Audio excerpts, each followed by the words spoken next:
Quando Cristo entrou no lugar santíssimo do santuário celestial para levar a efeito a obra final de expiação, entregou a seus servos a última mensagem de misericórdia a ser dada ao mundo. Tal é a advertência do terceiro anjo em Apocalipse 14. Seguindo imediatamente a esta proclamação, o profeta viu o Filho do Homem vindo em glória para ceifar a colheita da terra. Conforme foi predito nas Escrituras, o ministério de Cristo no Santíssimo começou com a terminação dos dias proféticos em 1844. A este tempo se aplicam as palavras do revelador. Abriu-se então o santuário de Deus, que se acha no céu, e foi vista a Arca da Aliança no seu santuário. Apocalipse 11, 19.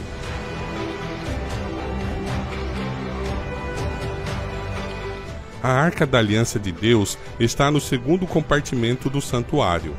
Quando Cristo ali entrou para ministrar em favor do pecador, o santuário interior se abriu e a Arca de Deus foi posta ao alcance da vista.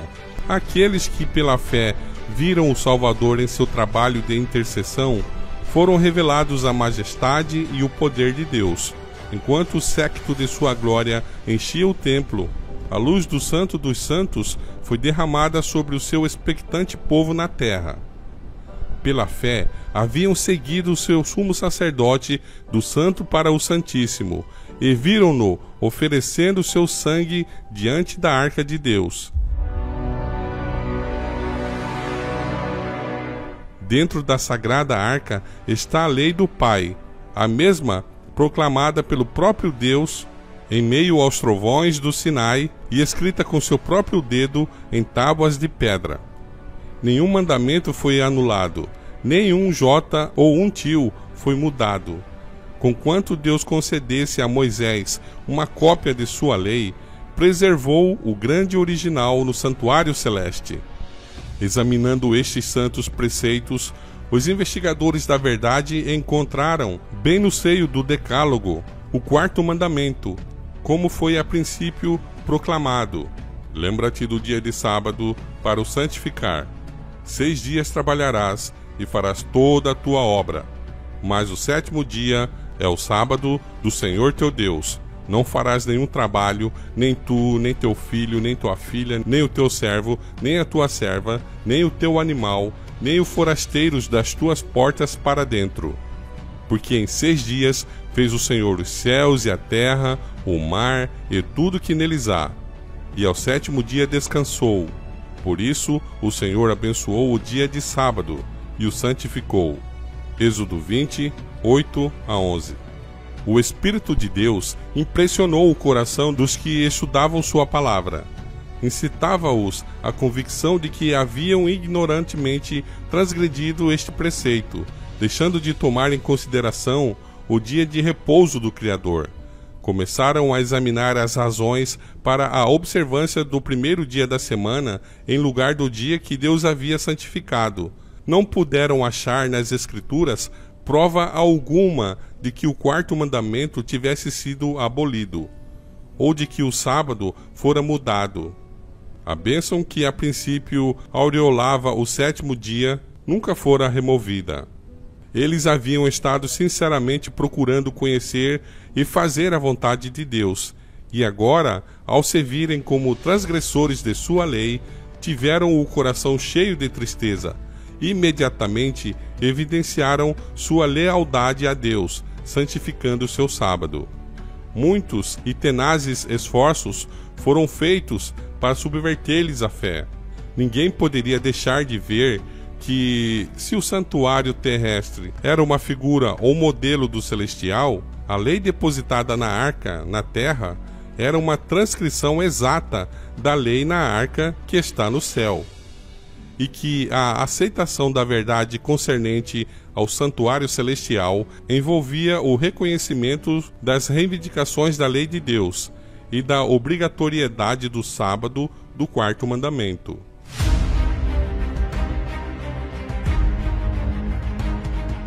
Os que aceitaram a luz relativa à mediação de Cristo e à perpetuidade da lei de Deus, acharam que estas eram as verdades apresentadas na terceira mensagem. O anjo declarou: "Aqui está a perseverança dos santos, os que guardam os mandamentos de Deus e a fé em Jesus." Apocalipse 14, 12. Esta declaração é precedida de uma solene e terrível advertência. Se alguém adora a besta e a sua imagem e recebe a sua marca na fronte ou sobre a mão, também esse beberá do vinho da cólera de Deus, preparado sem mistura, do cálice da sua ira. Apocalipse 9 e 10. Uma interpretação dos símbolos empregados foi necessária para o entendimento dessa mensagem. Que era representado pela besta, a imagem e a marca? Novamente, os que buscavam a verdade voltaram a estudar as profecias. Pela primeira besta é representada a Igreja de Roma, uma organização eclesiástica revestida de poder civil, tendo autoridade para punir todos os dissidentes. A imagem da besta representa outra corporação religiosa revestida de poder semelhante. A formação dessa imagem é obra dessa besta, cujo calmo surgimento e suave profissão de fé traduzem um notável símbolo dos Estados Unidos. Aqui pode ser encontrada uma imagem do papado. Quando as igrejas do nosso país, ligando-se em pontos de doutrinas que lhes são comuns, influenciarem o Estado para que imponha seus decretos e lhes apoie as instituições, a América Protestante terá então formado uma imagem da hierarquia romana. Então será a verdadeira igreja assaltada pela perseguição, como foi o antigo povo de Deus.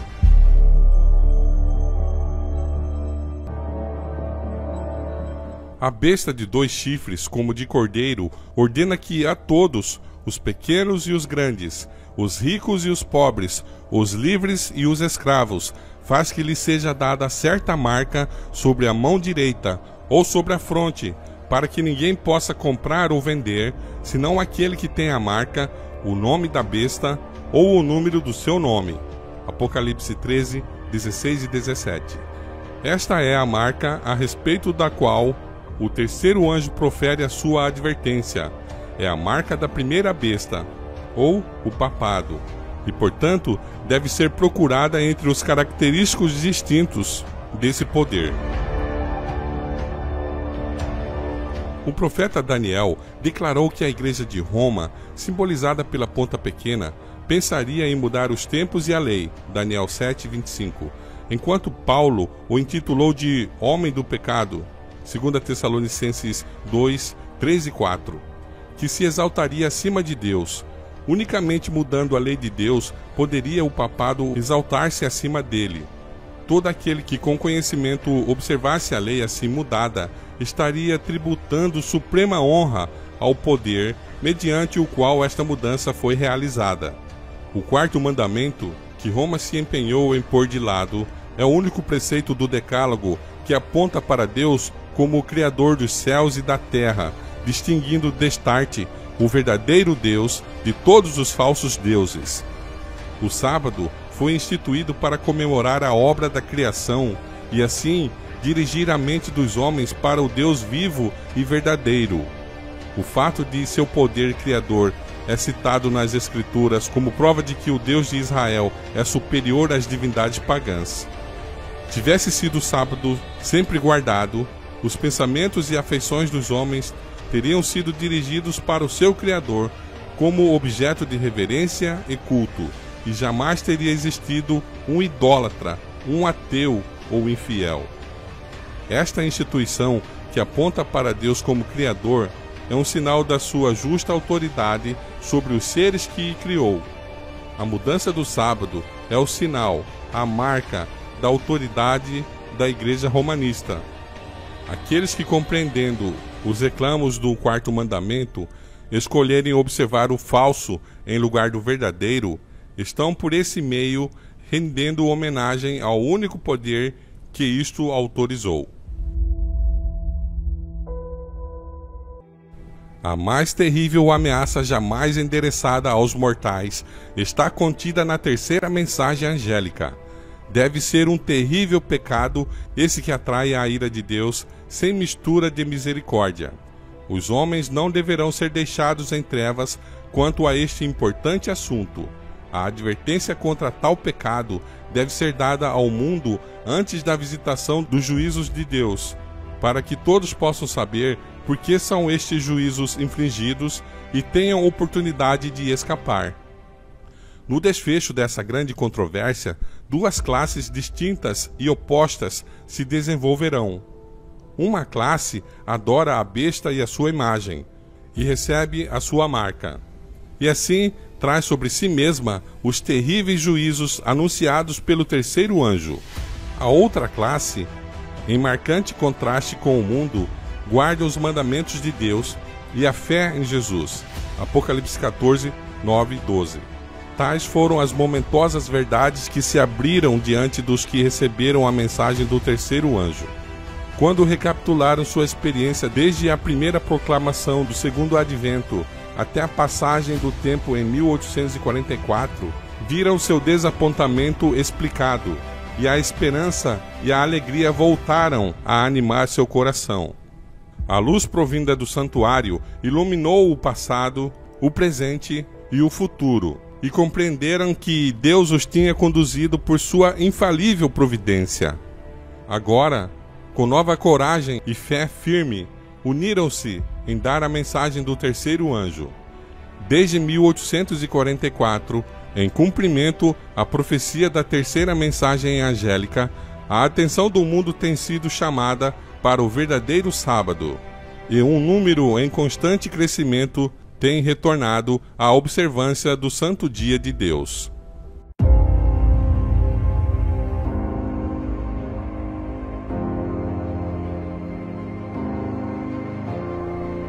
Vi um grupo que permanecia bem guardado e firme, não dando atenção aos que faziam vacilar a estabelecida fé da comunidade. Deus olhava para eles com aprovação. Foram-me dados 3 degraus, a primeira, a segunda e a terceira mensagem angélicas. Disse o meu anjo assistente: ai de quem mover um bloco ou mexer num alfinete dessas mensagens. A verdadeira compreensão dessas mensagens é de vital importância. O destino das almas depende da maneira em que são elas recebidas. De novo fui conduzida às 3 mensagens angélicas, e vi a que alto preço havia o povo de Deus adquirido a sua experiência. Esta fora alcançada através de muito sofrimento e severo conflito. Deus os havia conduzido passo a passo, até que os pusera sobre uma sólida plataforma inamovível. Vi pessoas aproximarem-se da plataforma e examinar-lhe o fundamento. Alguns, com alegria, imediatamente subiram para ela. Outros começaram a encontrar defeito no fundamento. Achavam que se deviam fazer melhoramentos. E então a plataforma seria mais perfeita e o povo muito mais feliz. Alguns desceram da plataforma para examiná-la e declararam ter sido ela colocada erradamente. Mas eu vi que quase todos permaneciam firmes sobre a plataforma e exortavam os que tinham descido a cessar com essas queixas, pois Deus fora o mestre construtor e eles estavam lutando contra ele. Eles consideravam a maravilhosa obra de Deus que os conduzira à firme plataforma. E em união levantaram os olhos ao céu e com alta voz glorificaram a Deus. Isto afetou alguns dos que tinham queixado e deixado a plataforma, e contritos subiram de novo para ela.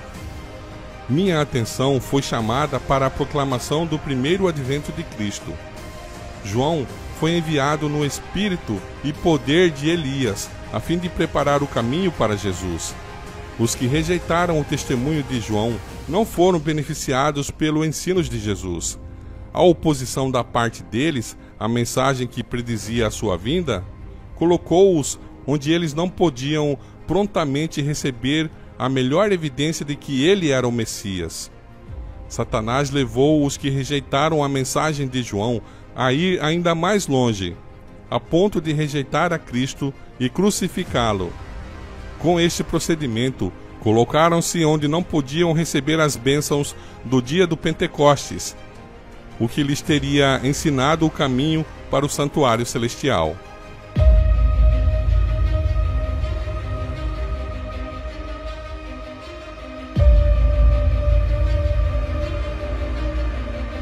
A ruptura do véu do templo mostrou que os sacrifícios e ordenanças judaicos não mais seriam recebidos. O grande sacrifício havia sido oferecido e aceito.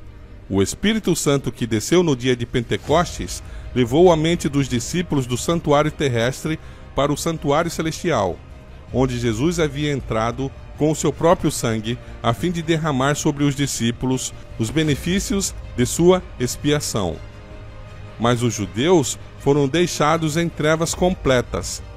Perderam toda a luz que podiam ter recebido sobre o plano da salvação, e ainda confiavam em seus inúteis sacrifícios e ofertas.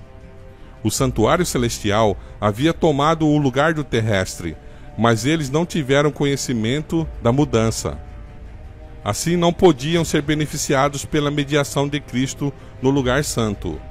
Muitos olham com horror para a conduta dos judeus em rejeitar e crucificar a Cristo, e ao lerem a história dos vergonhosos maus-tratos que lhe infligiram, pensam que o amam e o não teriam negado como o fez Pedro, ou crucificado como fizeram os judeus.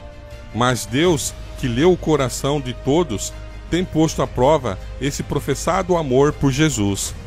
Todo o céu observou com o mais profundo interesse a receptividade da mensagem do primeiro anjo. Porém, muitos que professavam amar a Jesus e que derramavam lágrimas ao lerem a história da cruz, ridicularizavam as boas novas da sua vinda. Em vez de receber as mensagens com alegria, declararam ser ela um engano. Odiavam os que amavam o seu aparecimento e expulsaram-nos das igrejas. Os que rejeitaram a primeira mensagem não podiam ser beneficiados pela segunda, nem o foram pelo clamor da meia-noite, que devia prepará-los para entrarem com Jesus pela fé no lugar santíssimo do santuário celestial. E pela rejeição das duas primeiras mensagens, ficaram com o entendimento tão entenebrecido que não podiam ver qualquer luz na mensagem do terceiro anjo, que mostra o caminho para o lugar santíssimo.